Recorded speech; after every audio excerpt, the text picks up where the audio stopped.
as Rockstar starts to prepare for yet another release of their 2013 hit, fans are starting to push back.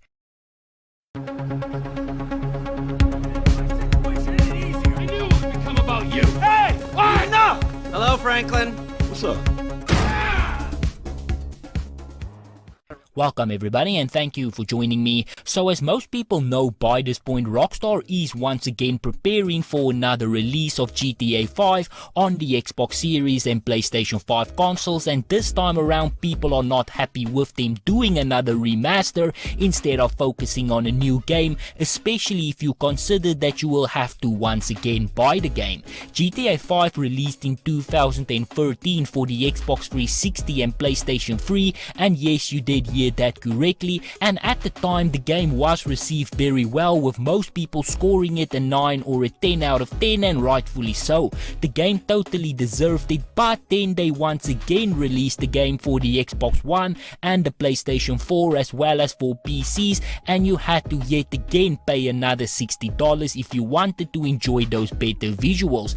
Again, at the time people were fine doing it, but now with services like Smart Delivery where free upgrades are offered by many developers, you can no longer get away with releasing a new version of your game and then charging full price. You don't need to look any further than PlayStation and Forbidden West. When Sony announced that people who buy Forbidden West on the PlayStation 4 would have to buy the game again on PlayStation 5, they received massive backlash to the point where they had to reverse the decision, and rightfully so. Essentially what you are paying for is just the right to adjust your settings to a higher resolution.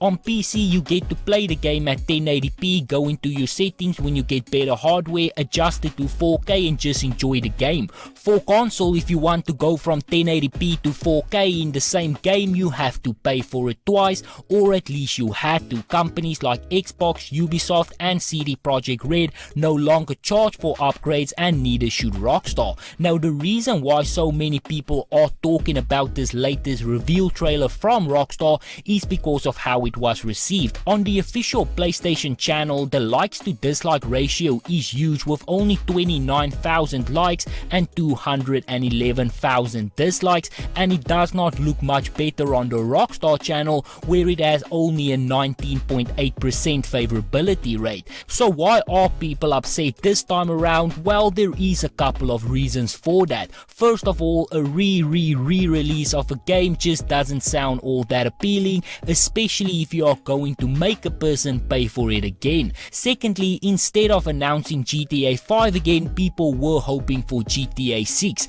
At this stage I will settle for any new GTA. It doesn't even have to be one of the main ones. I know this might be a hot take, but in my opinion the best GTA game doesn't even come from the main 5. San Andreas, Vice City, Liberty City were some of the best games Rockstar ever made, and I would not mind a sequel to one of them while we wait for GTA 6. After GTA 3 nobody gave a shit about GTA 4 because of San Andreas, and maybe it is time for a sequel. By the way, I would not be opposed to a remake, not a remaster, a remake of GTA San Andreas.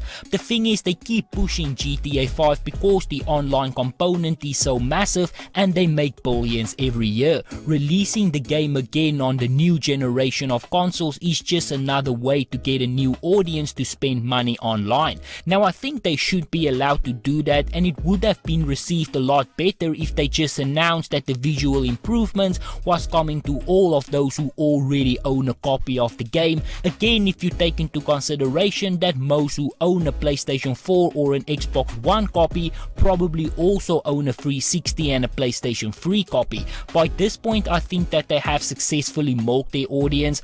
I bought the game on the 360, I bought the game on the One, and I bought it on my PC, and I do not regret any of that purchases, but I will not be buying the game again, and I do hope that Rockstar takes a lesson from all this negative feedback that they are getting. It is also worth pointing out that the difference between the old version and the new version is not so different at all. Young Ya did a great video where he did a comparison, and in some cases they pretty much just used some of the old gameplay and passed it off as new, or if they did make any changes because I don't even see it, and it is clear that judging from the trailer that this is just a money grab, and I honestly do not know why. They made over $1 billion in revenue last year alone, and how much more money do you need, and is it really worth ruining your reputation over it? But on that note, this is where I'm going to end it. So if you enjoyed this video, be sure to hit that like button. If you would like to see more videos like this, please consider subscribing, and as always, please remember to stay safe, wash your hands, don't touch your face, and I hope to see you again soon.